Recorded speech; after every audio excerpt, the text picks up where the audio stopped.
going on, everybody? It's your boy Real back with another review, man. Holy shit.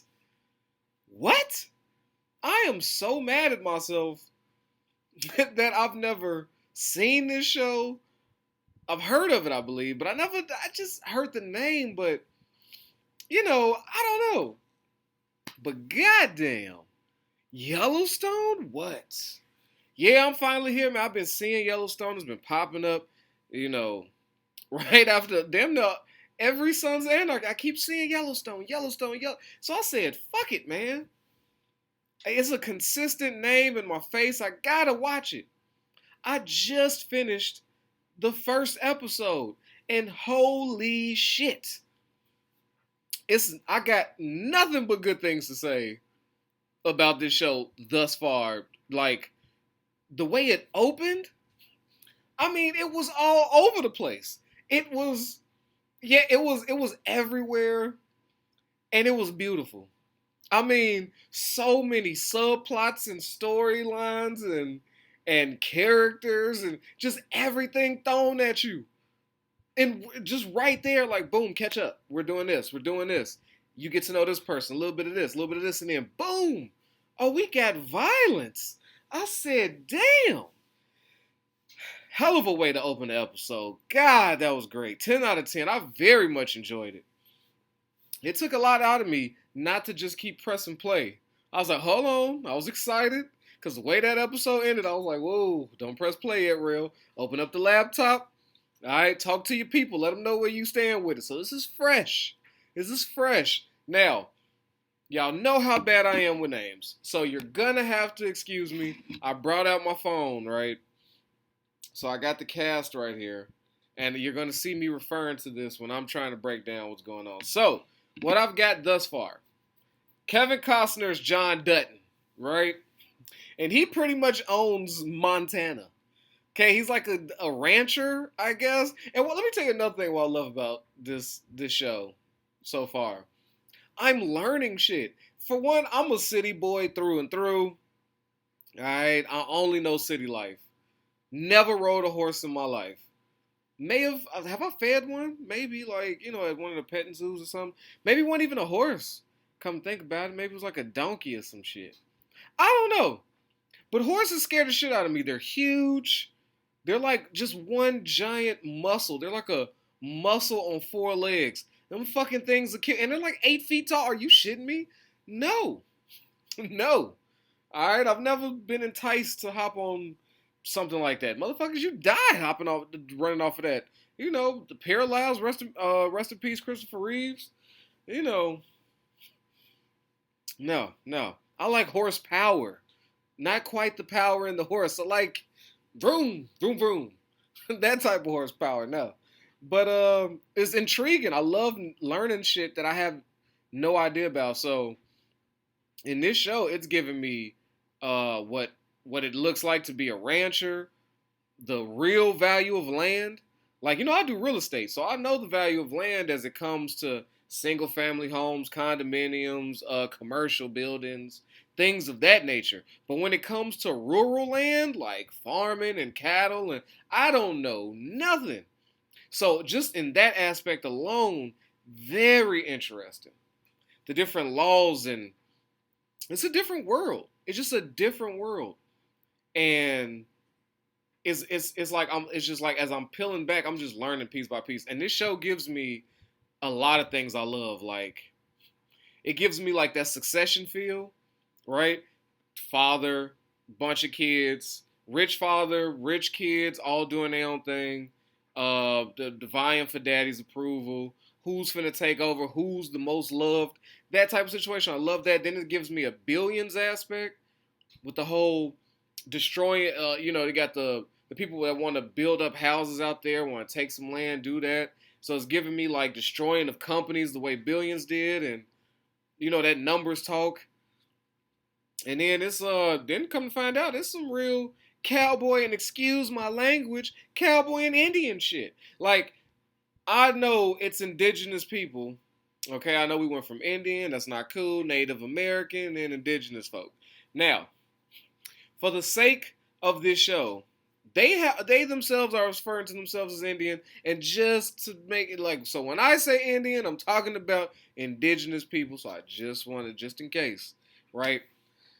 Uh, so we got some of that. Now John Dutton, apparently, he owns a lot of Montana, like a lot of land, and he's a hard nosed rancher. He's a wealthy dude, and right now they opened it up with one of his sons, who's a lawyer, fighting against eminent domain because he owns a lot of land, and there's some developers that want it. It's a lot of money. They know that the town is growing. So that means there's a need for houses. There's a need for more Starbucks. Maybe even a giant mall. Land, baby. We want to bring the people to Montana. Something, because what people bring? Money. They bring taxes. The more people you got, the more money your state, the more money your town's gonna make. So that's what they want. And Mr. John Dutton owns that land, baby. So we see him fighting that battle. He don't want to give it up. And he says, and there's some jewels in here that Mr. Postman says. Mr. Waterworld, Mr. fucking Dances with Wolves, right? Mr. Kevin Costner and stuff. He dropped some jewels. When his son, which I think it's going to be, I'm going to be all over the place. I'm going to try this. What's his son's name? Jamie Dutton, the lawyer. So let me start with their relationship. Let me try to attack Dutton and his kids per their relationship and see. That's probably how I'll try to do this thing, because like they threw a lot of characters at me. Okay, so give me a second. So let's start off with John and his son Jamie. So Jamie is the lawyer, and he's fighting for his pops. He pretty much is a lawyer for his father, and he's like, look, you're not finna get my father's land. He's not trying to sell. He doesn't want to do anything like this. But Jamie deep down knows, when dude said, man, it's not even a quarter of your land. We talking 30,000 acres. And when I heard 30,000 acres ain't even a quarter of Mr. John Dutton's land, I said, God damn, 30,000 acres ain't a quarter of this man's land. Let that resonate with your soul. Do you know how much an acre is? Pull up Google. Look how many square foot is in the acre. Then put 30,000 behind that. And that ain't 25% of what fucking Kevin Costner owns out there in Montana. I said, yo. Wow. And they talking about big money. Like, just give us this. Just give us this. Right? Now the son, which I think poses a good question. See, the son is like, look, we can make a lot of money. We can sow the land, which means we get the timber, we get the trees. So we can forest the land, we could get the trees, sell that, and we sell them the land or charge them rent, whatever we work out. We could make a lot of money, and it'd be nice to just have that cash on hand. We could always do with some cash. And what I found was a beautiful gem is when John Dutton told his son, when John told him, yo, and when he was like, when his son was something about leverage, and he told him leverage is knowing that the person who has all the money in the world wants what I got. That's leverage. This is what they would buy with their money, what I have. And I said, oh, that's bars. That's facts. See, John is telling him, like, it's something deeper than money. There's a lot of doors money can't get you in. Relationships you still need, and the owner, a landowner that he was telling his son, like, I need you to think like a landowner, like not like a lawyer. Like, we own land. It's a different kind of power that comes with it. It's not always financial. There's something ruling, something medieval, fucking, we own this shit. And that's what he's trying to press upon his son and tell him, like, learn how to say no so that there's no negotiation, because they're just going to keep picking at you until they find a crack in your armor to where you give them a yes. So we see their relationship. Then we see his other kids. He's got a monster of a daughter. Beth, what's her name? Beth? Holy shit. Now, I think I'm liking Beth. The way she was introduced is just great. So you got a dude that's in here trying to negotiate for his company and why his shares shouldn't be suspended or some. I don't know. It was above me. It was above my lingo, but it just didn't sound good for him. Like he was going to lose out on a lot of money, and probably ownership of his company. Like he's not making the decisions anymore. Now he built the company. Now they're going to take it and they're going to do what they got to do with it so it can sustain. And he's not trying to do that. And they keep telling him no so many times, so they go get Beth. Beth comes in and chooses fucking violence. The way that woman broke him down to how she'd systematically and just take his company and said, look, you got two options. Tomorrow I can fuck you. I can take your company, fire everything, fire everybody you love in that company, get rid of them, sell your shit for pennies on the dollar, and destroy you. Or you can just relinquish, let us save you, okay? And let us do what we got to do. Those are your two options. So everybody else is trying to negotiate with him, trying to make him feel good. She's a fucking killer. And like the way she delivered that, I've seen brawls and fistfights that had more compassion and care than what this woman Beth did to that man in that office. And when he tried to sneak that bitch out on her, she was like, I just put your kids through school, saved your house. I think we could do a little bit better than that bitch word, my man. Broke that man down to a pathetic, just thank you. Broke his soul. I loved it. Oh, that was just violence at a top level. That's what sucked me into the show. As I was watching, I'm like, okay, interesting. The debate for land. I'm trying to get a feel of who Kevin Costner's character is in here. But when Beth came in, I said, oh, now I'm planted. Okay, now I'm here for it. Now, we see his other son, right? That we didn't know was a son until later. Was it Casey? So apparently Casey is living on reservation. He's got him an Indian wife and kid, and he's living his life out there. Her family ain't fucking with him, okay, because he's a pale skin. All right, they're not rocking with Casey, but they warming up. And he seems to be a savant with horses. Like he's like a super cowboy, like a genius. He wrangled up. So I guess that's how they introducing us to him. Like he's a badass. There's a stallion out there that's kicking up dust. Nobody is one to fuck with it. Terrified of it. He goes out there single-handedly, captures it, transports it, and is befriending this beast of a horse. So we're like, okay, he's the man. And it wasn't until John makes a visit that we find out that Casey is his son, and that Casey don't fuck with him. And he's trying to reach out to Casey because he would love to get to know his grandson. So now we know that he has an estranged relationship with Casey, and Casey went so opposite that it seems that he went to live with the ops. Because in this town, John is faced with several issues. He's got land developers constantly trying to pick at him and find holes and find ways to fuck with him so he can sell and they can build. They could build more housing on his land or near his land. Just irritating, agitating shit, right? So John's fighting that battle. Now here comes a new chief. We got a new opponent that just entered the ring. What's his name? Is he in here? Chief Thomas. All right, he just took over. I guess he's the new chief of Montana, and he's coming to make a point. He wants all of Montana back. He said, "Fuck it, we'll buy it back. We got casinos." So he has big ambition, and I love his backstory. How he grew up thinking he was Mexican, and then his papers come out. The truth comes out, and finds out he's Indian. And his parents was telling him like, "Look, we knew you was gonna have it hard enough being Mexican. We couldn't bring you to tell you was Indian and really fuck your world up."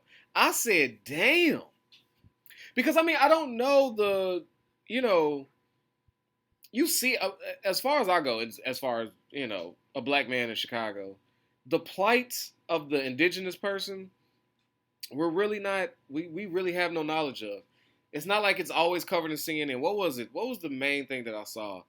They were trying to take. It was like a damn. I wish I could remember the last thing I saw where the government was trying to take back something from them. It's like the red, like a red pipe, or it was like a in Delaware. So I forget. But that was the last thing I seen. They might still be fighting that. Pardon my ignorance, but that's what I'm talking about. So I don't know their struggle. We see it on TV, but I mean it's a TV show, and they feed us that reservations are bad, a lot of alcohol, a lot of drugs. It's not a good place. That's the portrayal. I don't know. I don't know. Okay, but this chief is like, fuck it, we want all of Montana. And you know what? I'm not mad at it. Because if a reservation, if it's like, oh, this is your spot, you do it as you want, this is your land, it can't be fucked with by the U.S. government. Why not have a whole state? Why not? I'm not mad. All right, but if he wants Montana, he gonna have to go through John. And so we see what he laid out. Now it's starting a cattle debate, a cattle issue.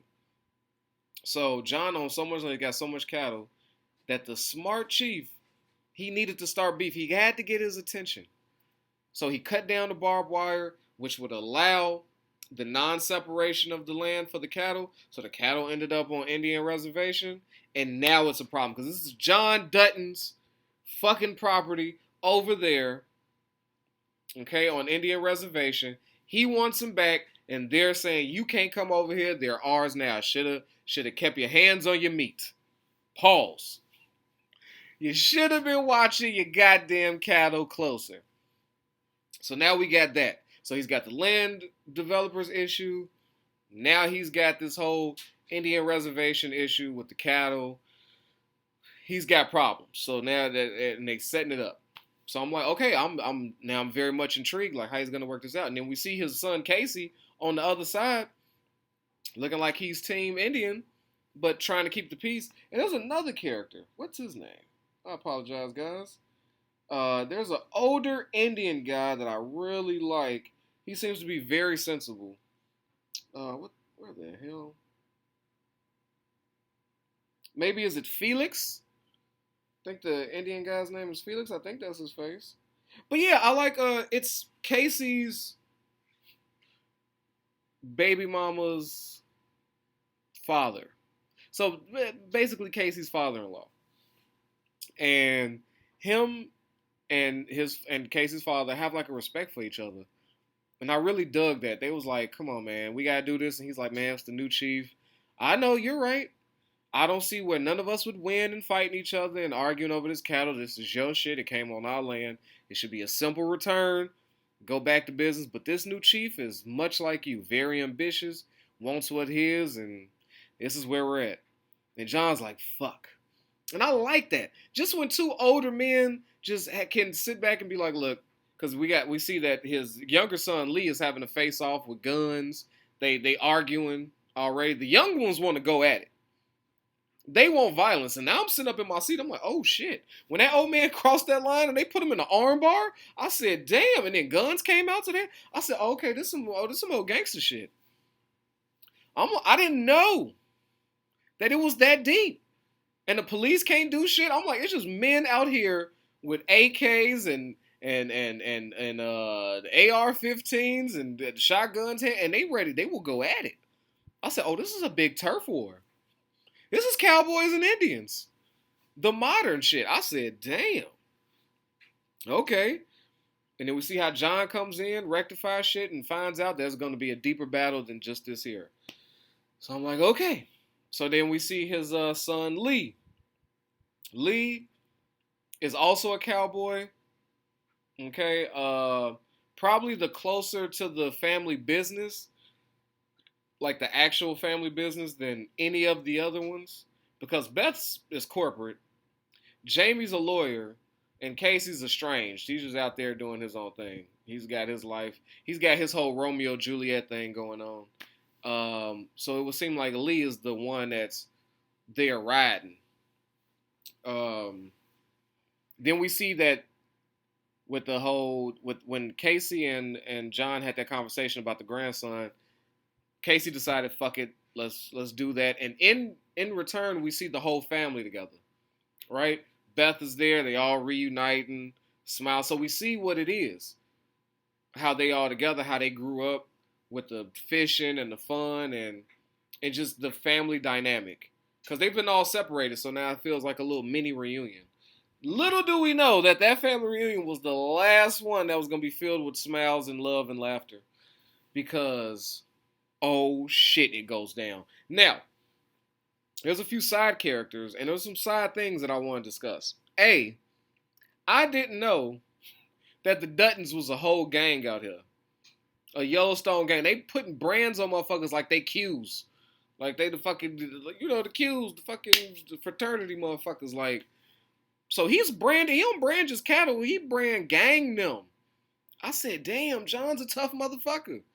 You got the, what's dude's name that smashed the daughter? He seems to be like the enforcer, the right hand man. Wheeler, Rip Wheeler. Yeah, he seems to be like the right hand. Because this dude came and begged John to give some kid, Jimmy, a second chance. He was a criminal. And when Rip came over there and visited Jimmy, he said, look, these are your options. I take you to jail for all this stolen shit, or you get reborn new. I brand you with this, and you Yellowstone property. Like, you Dutton's folk now. And I said, damn. So he's got his little recruit. He stepped up, and they immediately got him doing some illegal shit. Yeah, so the top op seems to be Dan Jenkins, right? He's trying to build a dam, stop the river from flowing over in John Dutton's property, which would fuck something up. But they found a way like, hey, this is ours. We can do what we want. So they decide they just gonna move it. So they had some explosions go off, fucked over his plans, and had the one criminal they just grabbed to do it. Because why not? And that's why it's important, even the most successful businessman, to have a dirty work guy. And Rip ain't the only dirty work guy. Even though that's exactly what he's doing, putting in that dirty work. But, yeah, it's good to have a criminal, because if Jimmy gets caught, fuck it. Jimmy's always been caught. He's always been in trouble. But you don't get to, like, ruin, like, a good dude's reputation by having him blow up and create new rivers or whatever the fuck they did. I really don't know what they did. I just know it was big, illegal, and that, what's his name? That Dan guy was not happy. It ruined his build a dam plans. But I couldn't tell you. All I saw was some rocks blocking the path. He was pissed. I don't know. But he stubbed out one thing for another. But the end of this episode. So it's an all-out war. They getting their cattle. John said, fuck it, I'm going to get my cattle. That's my money. You know, he shares that moment with Lee explaining how a cowboy looks at cattle versus how a landowner businessman looks at it. You might see something I got to defend and protect and feed until it can produce and feed me. That's cowboy shit. That's Lee, right? Lee's a true cowboy to the soul, while his father's like, yeah, that's cowboy shit. However, I see $239 cow just make me an $1,100 profit right there with the birth we just helped. And watching them help give birth, I was like, oh, that's a bonding moment I hope to never share with my kids. Not with my son. I don't want to help give birth to a cattle. I was like, it's just a different world out there, man. It's like a different planet. City life and John Dutton's Montana life. I was just like, whoa. They take you, they really show you the ropes. But for whatever reason, it comes down to blows. And John is moving with force and his guns. He got Lee on the front line. And they're underestimating. They think they could just show up a thing of force.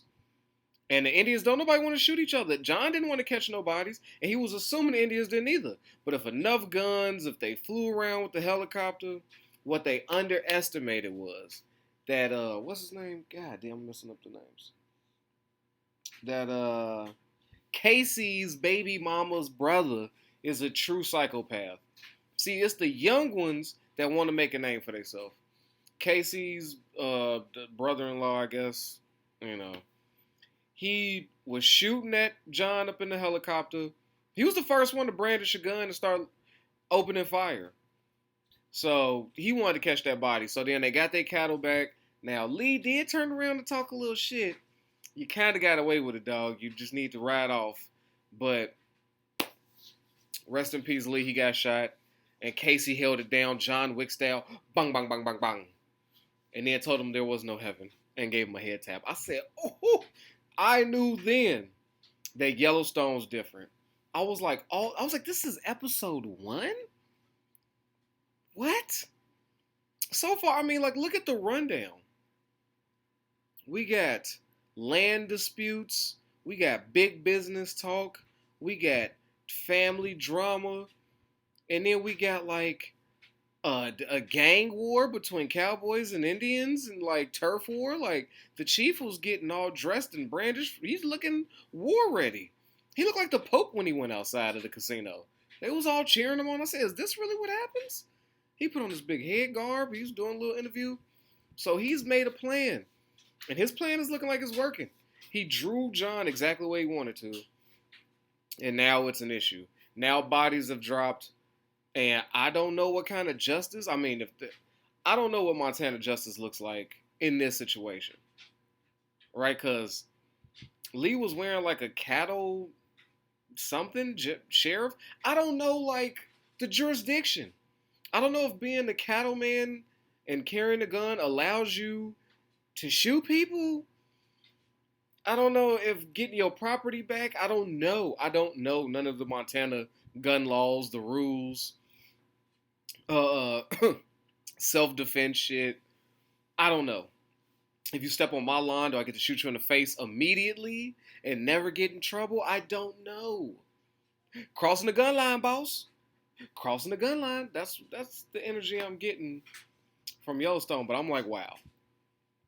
And Beth is all fucked up. She's got daddy issues. Look, she got mommy issues. There's a lot going on. We see that, what's his name? Jamie. Jamie got his insecurities.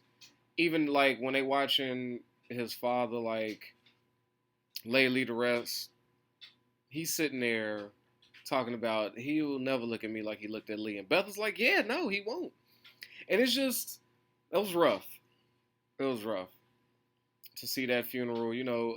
But John was taking it on the chin. John took that on the chin. I thought that was different, showed a different side of him. Looked like he's been there before. That's what I took from it. When he took Lee's body from Casey that was on the horse, and he went off to some place saying, hey, I'll find a nice place, let's rest here. The way he held his dead son and spoke with him, you get that feeling of he's been here before. Death to John is just a way of life. And it was the same in the beginning of the episode. I'm just putting it together right now. In the beginning of the episode, it starts off with a crash on the road. John has to put a horse down. He looks at a dead body through the window. I believe it was the truck driver. Takes one peek, doesn't flinch.